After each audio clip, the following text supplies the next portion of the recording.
E aí, pessoal, tudo bem? A gente finalizou a lei de Gauss, né?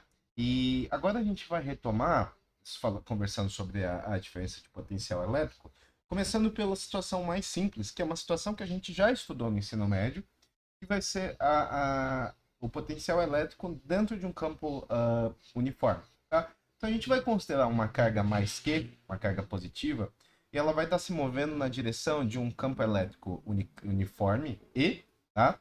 Esse campo elétrico, ele só tem componente J, tá? Esse campo elétrico, ele está se movendo na direção menos J, tá? Eu besteira aqui, né?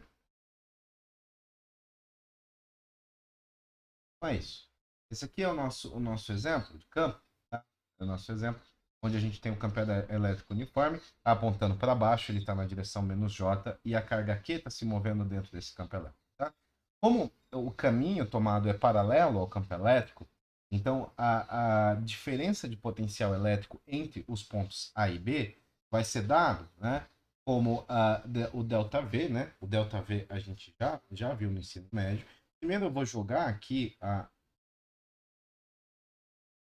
definição aqui, a gente vai recuperar as definições que a gente trata no ensino médio, e num vídeo posterior eu vou definir a rigor, tá? De uma forma rigorosa. Então a gente vai recordar por enquanto só usando o que a gente já sabe. O ΔV é igual a diferença o potencial no ponto B menos o potencial no ponto A, ok? E isso, agora eu só vou jogar aqui, não vou explicar de onde vem, depois a gente vai tratar, né, a rigor. Então, isso aqui vai ser menos a integral de, uh, de A até B, né? Integral de A até B,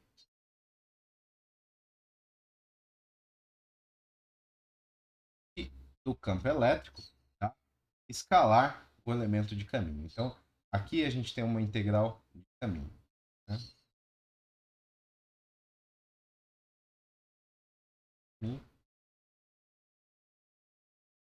Vezes o elemento de caminho. Isso, portanto, vai ser menos o módulo desse campo elétrico, a integral de A até B ds.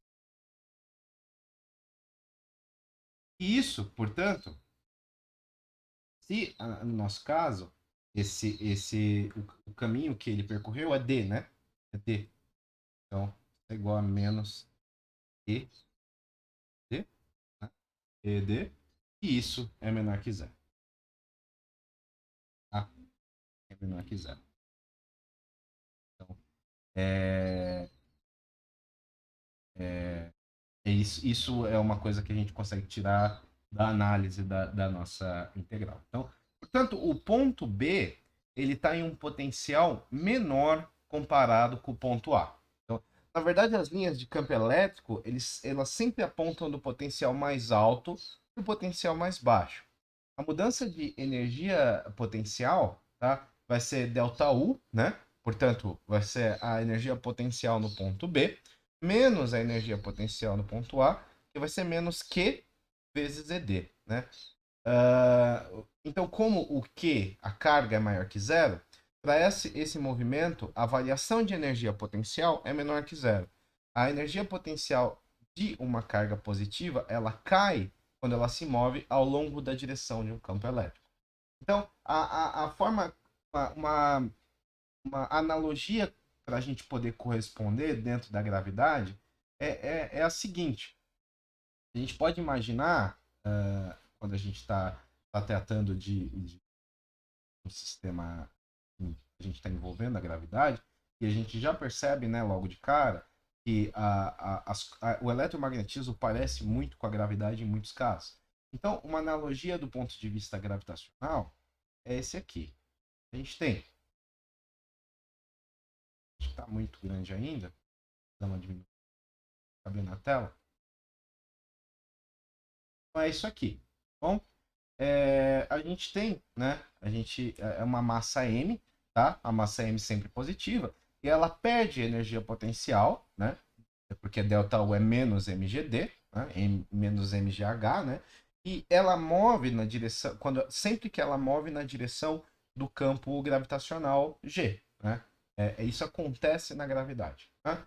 E o que que acontece se o caminho de A para B ele não é paralelo a esse campo elétrico?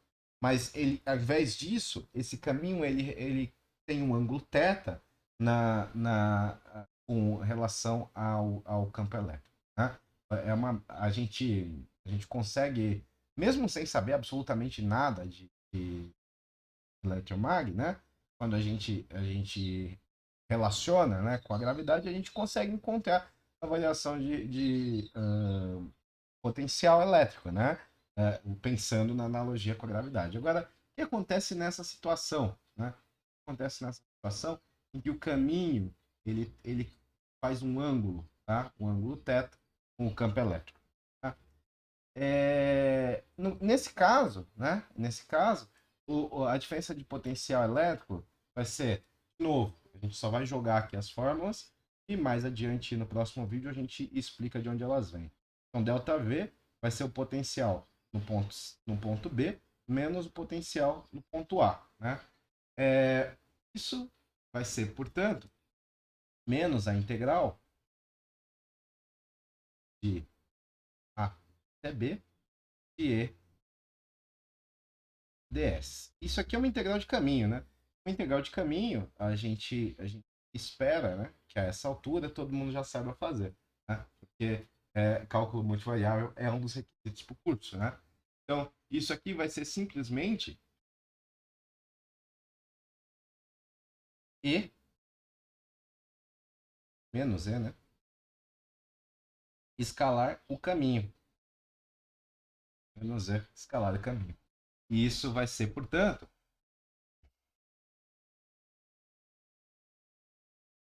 E S cosseno de θ. S cosseno de θ, né? Que é igual a EY. Tá? Ok? Menos EY. Então, note que o Y ele vai aumentar para baixo, né? Essa figura. Então, aqui a gente vê que uma vez mais que a gente move ao longo da direção do campo elétrico E, né? Ele vai acabar nos dando uma queda de potencial elétrico, tá? O que poderia mudar no potencial se nesse caminho a gente fizesse o seguinte caminho? Ao invés da gente fazer isso, tomar esse S inteiro, essa hipotenusa desse triângulo, a gente fosse de A até C e depois de C para B. O que aconteceria? Nesse caso, o potencial, a diferença de potencial vai consistir em duas contribuições, uma para cada segmento de caminho. Tá? Então, para um caso onde a gente está fazendo o caminho A para C e de C para B, a gente teria uma diferença de potencial vinda, né, do primeiro caminho, do caminho CA, que a gente percebe que a diferença de potencial é dada por uma integral de caminho, né, e isso mais. Vou colocar aqui ΔV para termos uma equação. A gente vai ter uma diferença de potencial de A até C, né, e mais uma diferença de potencial de B até C. Né?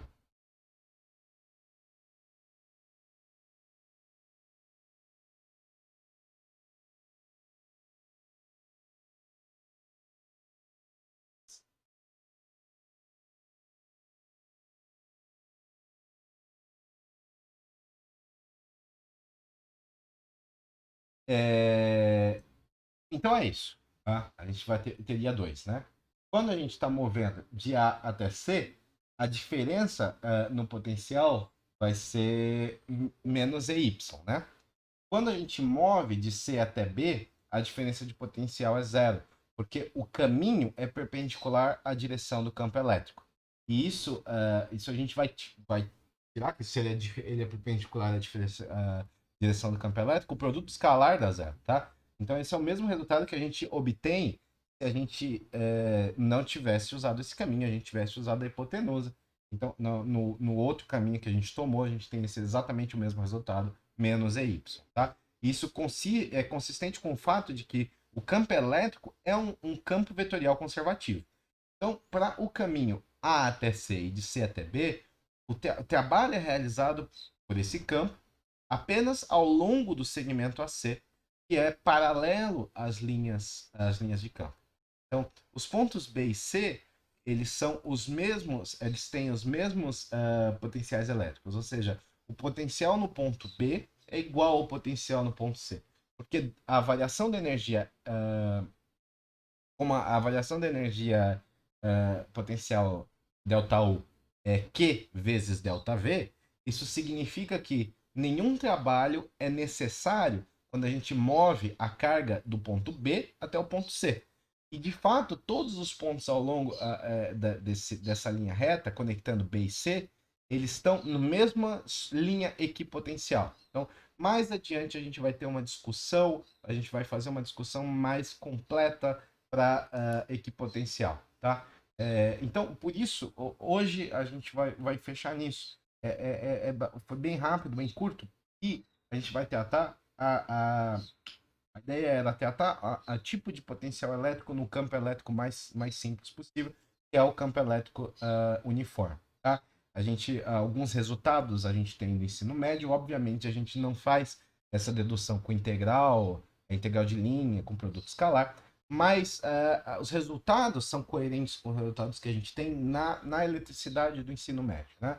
Então, no próximo vídeo a gente vai tratar a fundo, né? A gente vai tratar a fundo toda a parte conceitual relacionando os potenciais elétricos, tá? A gente vai trabalhar tanto com o trabalho quanto com a energia potencial, ok?